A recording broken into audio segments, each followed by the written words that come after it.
ವಿಧಾನಸೌಧದಲ್ಲಿ ಈಗ ಒಂದ್ ಕಡೆ ಪರಿಷತ್ ಮತದಾನಕ್ಕೆ ಭರ್ಜರಿ ಸಿದ್ಧತೆ ಕೂಡ ನಡೀತಾ ಇದೆ. ಈ ಕಡೆ ಪೈಪೋಟಿ ಗೆಲುವಿಗಾಗಿ ನಡೀತಾ ಹೋದಂತೆ ವಿಧಾನಸೌಧದಲ್ಲಿ ಪರಿಷತ್ ಮತದಾನಕ್ಕೆ ಭರ್ಜರಿ ಸಿದ್ಧತೆ ಕೂಡ ಅದೇ ರೀತಿಯಾಗಿ ನಡೀತಾ ಹೋಗ್ತಾ ಇರುವಂತದ್ದು.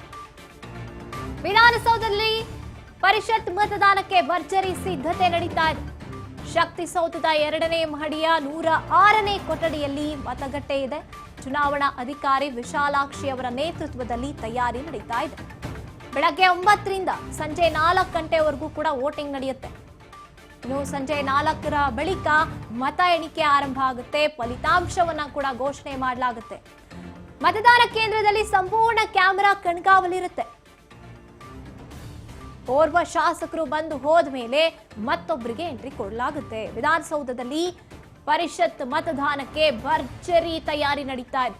ಶಕ್ತಿಸೌಧದ 2ನೇ ಮಹಡಿ ಅಲ್ಲಿನ 106ನೇ ಕೊಠಡಿಯಲ್ಲಿ ವಿಶಾಲಾಕ್ಷಿ ಅವರ ನೇತೃತ್ವದಲ್ಲಿ ಚುನಾವಣಾ ಅಧಿಕಾರಿಗಳು ಅವರ ನೇತೃತ್ವದಲ್ಲಿ ತಯಾರಿ ಕೂಡ ನಡೀತಾ ಇದೆ.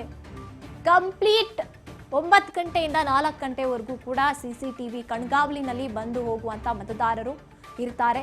ಮತದಾನ ಕೇಂದ್ರದಲ್ಲಿ ಸಂಪೂರ್ಣ ಕ್ಯಾಮೆರಾ ಕಣ್ಗಾವಲಿನಲ್ಲೇ ಅವರು ಬಂದು ಮತ ಚಲಾವಣೆಯನ್ನ ಮಾಡಬೇಕಾಗುತ್ತೆ. ತಯಾರಿ ನಡೀತಾ ಇದೆ ಈಗಾಗಲೇ.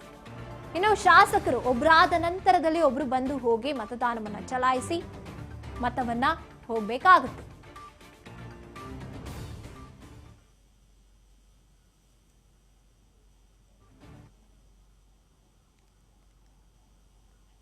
ನಾನು ನಮ್ಮ ಪ್ರತಿನಿಧಿ ಬಸವರಾಜ್ ಅವರೊಂದಿಗೆ ಮಾತನಾಡ್ತಾ ಇದ್ದೆ. ಮುಂದುವರಿಸ್ತಾ ಹೋಗೋಣ. ಬಸವರಾಜ್, ಈ ಕಡೆ ಪೈಪೋಟಿ ಎಷ್ಟರ ಮಟ್ಟಿಗೆ ನಡೀತಾ ಇದ್ವು? ಈಗ ಮ್ಯಾಜಿಕ್ ನಂಬರ್ ಅನ್ನ ರೀಚ್ ಮಾಡೋದಕ್ಕೆ ಇನ್ನು ಏನೇನೆಲ್ಲ ಪ್ಲಾನ್ಸ್ ಗಳನ್ನ ಕೂಡ ಮಾಡಬಹುದು? ಎಲ್ಲ ಅಂದ್ರೆ ಎರಡೂ ಪಕ್ಷಗಳು ಕೂಡ ಈ ಕಡೆ ಬಿಟ್ಟು ಹೋಗಿರುವಂತವ್ರನ್ನ ಮತ್ತೆ ಪಕ್ಷಕ್ಕೆ ಸೇರಿಸ್ಕೊಳ್ಳುವಂತ ಚಾನ್ಸಸ್ ಇರುತ್ತಾ?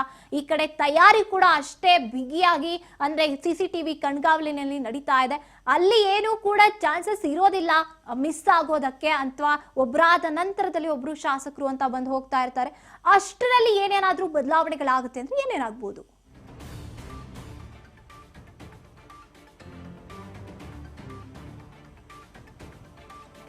ಗಾಯತ್ರಿ, ಈಗಾಗಲೇ ನಾಳೆ ನಡೆಯುವಂತಹ ಒಂದು ವಿಧಾನ ಪರಿಷತ್ನ ಚುನಾವಣೆಗೆ ವಿಧಾನಸೌಧದಲ್ಲೂ ಕೂಡ ಮತಗಟ್ಟೆ ಕೂಡ ಸಿದ್ಧತೆ ಕೂಡ ಭರದಿಂದ ಸಾಗ್ತಾ ಇದೆ. ನಾನೀಗ ಸದ್ಯಕ್ಕೆ ಅದೇ ಸ್ಥಳದಲ್ಲಿ ಕೂಡ ಇರುವಂತದ್ದು. ವಿಧಾನಸೌಧದಲ್ಲಿರ್ತಕ್ಕಂತಹ ಮತಗಟ್ಟೆಯನ್ನು ಕೂಡ ಈಗಾಗಲೇ ಸಾಕಷ್ಟು ಸಿದ್ಧತೆಯನ್ನು ಕೂಡ ಮಾಡಿಕೊಡ್ಲಾಗ್ತಾ ಇದೆ. ಈಗಾಗಲೇ ಇಲ್ಲಿ ಬರ್ತವೆ ಬ್ಯಾರಿಕೇಡ್ಗಳನ್ನು ಕೂಡ ಹಾಕಿರ್ತಕ್ಕಂಥದ್ದು. ಈಗಾಗಲೇ ಆ ಒಂದು ಚುನಾವಣೆ ನಡೆಸ್ತಕ್ಕಂಥ ಚುನಾವಣಾ ಅಧಿಕಾರಿ ವಿಶಾಲಾಕ್ಷಿ ಮೇಡಮ್ ಅವರು ಕೂಡ ಸಹಿತ ಇದೀಗ ಪರಿಶೀಲನೆ ಕೂಡ ನಡೆಸ್ತಾ ಇದ್ದಾರೆ. ಆ ಒಂದು ದೃಶ್ಯಾವಳಿಗಳನ್ನು ಕೂಡ ನಿಮಗೆ ತೋರಿಸ್ತಾ ಇದ್ದೇನೆ. ಪೊಲೀಸ್ ಅಧಿಕಾರಿಗಳ ಜೊತೆ ಕೂಡ ಆಗಮಿಸಿರತಕ್ಕಂಥದ್ದು. ಈಗಾಗಲೇ ಯಾವ ರೀತಿಯಾಗಿ ಒಂದು ಮತಗಟ್ಟೆ ಸಿದ್ಧತೆ ಆಗ್ತಾ ಇದೆ ಅನ್ನುವಂಥದ್ದನ್ನು ಕೂಡ ಪರಿಶೀಲನೆ ಕೂಡ ನಡೆಸ್ತಾ ಇದ್ದಾರೆ. ಈಗಾಗಲೇ ಸಿದ್ಧತೆ ಕೂಡ ಮಾಡಿಕೊಳ್ಳಲಾಗ್ತಾ ಇದೆ. ಈಗ ನಾನು ಮತ್ತು ಮತಗಟ್ಟೆ ಕೇಂದ್ರದ ಒಳಗಡೆ ಕೂಡ ಹೋಗ್ತಾ ಇದ್ದೇನೆ. ಒಂದ್ ಕಡೆ ಸಾಕಷ್ಟು ಒಂದು ರೀತಿಯಲ್ಲಿ ಅಧಿಕಾರಿಗಳ ಕಡೆಯಿಂದ ಮುಂಜಾಗ್ರತಾ ಕ್ರಮವಾಗಿ ಏನೆಲ್ಲ ಕ್ರಮಗಳನ್ನು ಕೈಗೊಳ್ಳಬೇಕು ಅನ್ನುವಂಥ ನಿಟ್ಟಿನಲ್ಲಿ ಕೂಡ ಒಂದಿಷ್ಟು ಸಿದ್ಧತೆಗಳನ್ನು ಕೂಡ ಮಾಡಿಕೊಳ್ಳಲಾಗ್ತಾ ಇದೆ. ಅಧಿಕಾರಿಗಳು ಕೂಡ ಈಗ ಪರಿಶೀಲನೆ ಕೂಡ ನಡೆಸ್ತಾ ಇದ್ದಾರೆ. ಮುಖ್ಯ ಚುನಾವಣಾ ಅಧಿಕಾರಿ ಆಗಿರ್ತಕ್ಕಂಥ ವಿಶಾಲಾಕ್ಷಿ ಮೇಡಮ್ ಅವರು ಕೂಡ ಒಂದಿಷ್ಟು ಸಿದ್ಧತೆ ಕೂಡ ನಡೆಸ್ತಾ ಇದ್ದಾರೆ. ಇದೀಗ ಬ್ಯಾಲೆಟ್ ಪೇಪರ್ ಬ್ಯಾಲೆಟ್ ಪೇಪರ್ ಕೂಡ ಅವರ ಅಭ್ಯರ್ಥಿ ಯಾವ ಅಭ್ಯರ್ಥಿಗೆ ಮತವನ್ನು ಹಾಕಬೇಕು ಅನ್ನುವಂಥ ನಿಟ್ಟಿನಲ್ಲಿ ಇಲ್ಲಿ ಬ್ಯಾಲೆಟ್ ಪೇಪರ್ ಅನ್ನ ಆ ಒಂದು ಅಭ್ಯರ್ಥಿಗೆ ಮಾರ್ಕ್ ಮಾಡಿ ಮಡಿಚಿಡಲಾಗುತ್ತೆ. ಅದಾದ ಬಳಿಕ ಅಲ್ಲಿಂದ ಶಾಸಕರು ತೆಗೆದುಕೊಂಡು ಬಂದು ಇಲ್ಲಿ ಪಕ್ಷದ ಏಜೆಂಟರು ಕೂಡ ಇರ್ತಾರೆ. ಅಲ್ಲಿಂದ ಬಂದು ಆ ಬ್ಯಾಲೆಟ್ ಪೇಪರ್ಗೆ ಬರ್ತಾರೆ. ಅಲ್ಲಿಂದ ಪ್ರಮುಖವಾಗಿ ಇಲ್ಲಿ ಒಂದು ಕೂಡ ಬ್ಯಾಲೆಟ್ ಪೇಪರ್ ಕೂಡ ಇರುವಂತದ್ದು. ಇಲ್ಲಿ ಒಂದು ಎರಡನೇ ಒಂದು ಬ್ಯಾಲೆಟ್ ಪೇಪರ್ಗೆ ಕೂಡ ಬೂತ್ ಅನ್ನು ಕೂಡ ಮಾಡಿರ್ತಕ್ಕಂಥದ್ದು. ಅಲ್ಲಿಂದ ಇಲ್ಲಿಗೆ ತೆಗೆದುಕೊಂಡು ಶಾಸಕರು ನೇರವಾಗಿ ಈ ಭಾಗಕ್ಕೆ ಕೂಡ ಹೋಗ್ತಾರೆ. ಇಲ್ಲಿ ಬ್ಯಾಲೆಟ್ ಬಾಕ್ಸ್ ಕೂಡ ಇರುವಂತದ್ದು. ಆ ಒಂದು ಬ್ಯಾಲೆಟ್ ಬಾಕ್ಸ್ ಅಲ್ಲಿ ಕೂಡ ಶಾಸಕರು ತಮ್ಮ ಒಂದು ಬ್ಯಾಲೆಟ್ ಮತದಾನವನ್ನು ಕೂಡ ಮಾಡಿಕೊಡ್ತಾರೆ. ಹಾಗಾಗಿ ಇಲ್ಲಿ ಒಂದು ಬ್ಯಾಲೆಟ್ ಪೇಪರ್ ಕೂಡ ಬಾಕ್ಸ್ ಕೂಡ ಇಡಲಾಗುತ್ತೆ. ಇಲ್ಲಿ ಬ್ಯಾಲೆಟ್ ಪೇಪರ್ ನಲ್ಲಿ ಕೂಡ ಮತವನ್ನು ಶಾಸಕರು ಕೂಡ ಹಾಕ್ತಾರೆ. ಅದಾದ ಬಗ್ಗೆ ಇಲ್ಲಿ ಕೂಡ ಚುನಾವಣಾ ಅಧಿಕಾರಿಗಳು ಕೂಡ ಇರ್ತಾರೆ. ಸಂಪೂರ್ಣವಾಗಿರ್ತಕ್ಕಂಥ ಈ ಮತದಾನ ನಡೆಯುವಂತ ಪ್ರಕ್ರಿಯೆ ಏನಿದೆ ಇಲ್ಲಿ ಎಲ್ಲ ಕೂಡ ಸಿಸಿಟಿವಿನ ಒಂದು ಕಣ್ಗಾವಲಿನಲ್ಲಿ ಕೂಡ ನಡೆಯುವಂಥದ್ದು. ಅಲ್ಲಿ ನಾನು ನಿಮಗೆ ತೋರಿಸ್ತಾ ಇದ್ದೇನೆ.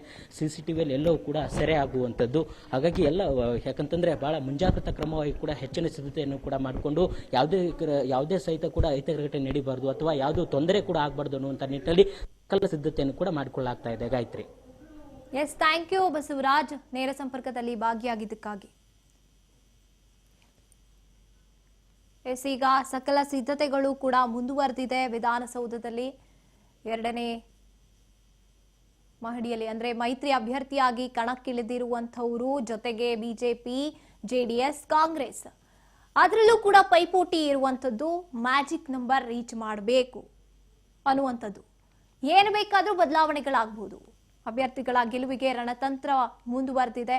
7 ಸ್ಥಾನಗಳ ಪೈಕಿ ಕಾಂಗ್ರೆಸ್ 4 ಸ್ಥಾನ, ಇನ್ನು ಬಿಜೆಪಿ 2 ಗೆಲುವು ಫಿಕ್ಸ್ ಅಂತ ಹೇಳಲಾಗ್ತಾ ಇರುವಂಥದ್ದು.